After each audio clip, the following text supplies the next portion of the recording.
Hello everybody. Today I'm going to present a disease management plan for Persian lime. Persian lime, also known as Tahiti lime, is a citrus fruit species. This species is the most widely cultivated lime species. It can turn yellow, but is globally sold while still green. It is a triple hybrid that produces seedless fruit with good flavor and aroma. They are large, sweet with a mild lime flavor. This crop is grown throughout warm, subtropical, and tropical zones of the world. The largest producer of Tahiti limes is Mexico, and other producer countries are Guatemala, Honduras, Cuba, Egypt, El Salvador, Brazil, and Israel. This crop is mostly grown in Central and South America, but a small lime industry is present in California.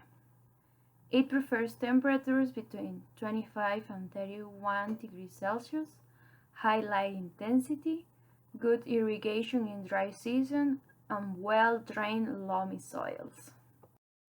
A healthy Tahiti lime tree is normally 5 meters high with a rounded dense canopy, as we can see in the picture. Leaves are dark green and can persist in the tree up to 3 years. Flowers have 5 white petals and they are born in clusters of 5 to 10 on new shoots. Fruits are oval, medium to dark green at maturity and between 5 to 7 centimeters in length and 5 to 6 centimeters in diameter. This crop is affected by several diseases. The two most important diseases that affect Tahiti lime production are citrus canker, caused by Xanthomonas campestris, Pathobar citri, and citrus greening, caused by the bacterium Candidatus liberibacter, that is transmitted by the citrus psyllid Diaphorina citri. Citrus canker causes pinpoint spots on leaves and fruit first, followed by raised brown spots that are circular to irregular in shape, surrounded by a yellow halo. Heavy infestations can result in defoliation of the tree. Citrus greening, also named Wanglomblin or yellow dragon disease, is a big concern in the industry because symptoms do not appear after several years of infection, and when they appear, they can be confused with nutritional deficiencies. Symptoms include yellow blotching, yellow veins, reduced leaf size, corky main veins, and stem and limb dieback. Other diseases that affect Tahiti lime are citrus tristeza virus, or CTV, that is transmitted by the brown citrus aphid and it can kill the tree. Another disease is citrus scab, caused by Alcyone fausteri, that causes corky outgrowths in infected tissues. Foot rot disease is caused by Phytophthora parasitica, and its symptoms include bark peeling in the crown roots and trunk at the soil level, gumming at the wounded area, tree decline and death, post-bloom fruit drop caused by Coletrotichum acutatum shows symptoms when brown to orange water-soaked lesions appear on the flower petals, and then the petals turn orange and desiccate. Greasy spot is caused by Mycosparella citri, and it causes yellow spots in the upper lid surface. Then, brown irregularly shaped blisters with a greasy appearance develop on the lower lid surface, and this can cause defoliation of the tree. United States import all the limes that consume from Mexico, Central and South America. South Florida weather is ideal for Persian lime production, but due to the citrus canker eradication program that happened in the early 2000s, the production ended. In the last years, investigation and programs have evaluated the possibility of starting Tahiti lime production in Florida due to the dependence on imports to satisfy U.S. domestic consumption of limes. The presented disease management is taught for Florida production. The disease management plan starts even before planting. A good practice is to purchase trees from registered disease-free nurseries to assure that the trees are not infected. Florida's Citrus Woodwood program certifies trees to prevent the introduction of citrus greening. There is no curative control developed for this disease, so exclusion of the pathogen is key to control it. Florida Citrus Woodwood program also certifies trees that are free of CTV. Most of the Tahiti lime trees are propagated by grafts, so by selecting the appropriate rootstocks, diseases like foot rot can be avoided and susceptibility of CTV can be reduced. When planting, selecting a site with well-drained soil in a warm area with a lot of sun and good air movement. This can reduce severity of citrus canker and post-bloom fruit drop.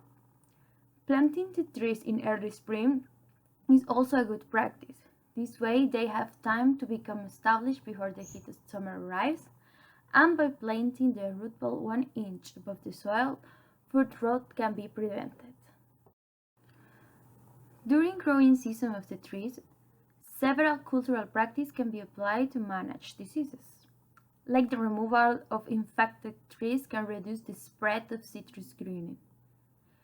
Periodically pruning of the canopy facilitates penetration of sunlight and air, which reduces severity of citrus canker and post-bloom fruit drop. But when pruning, avoid damaging the trunk to prevent fruit rot. When applying irrigation, avoid wetting the foliage to reduce the severity of citrus canker and post-bloom fruit drop, and avoid wetting the trunk to prevent fruit rot.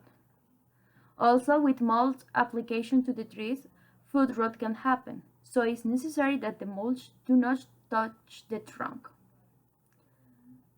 Insect management of Asian citrus psyllid helps to prevent citrus greening, and control of brown citrus aphids prevents CTV. Leaf miners control is also needed to reduce citrus canker severity. These insects do not transmit the disease, but by leaving galleries in the leaves, it gives the bacterium a lot of points of entry and increase inoculum levels. During spring, this is not a problem, but in summer, control is needed. Whenever doing any of the activities, hygiene is needed to prevent the spread of citrus canker, because this disease can be spread by contaminated equipment and by humans.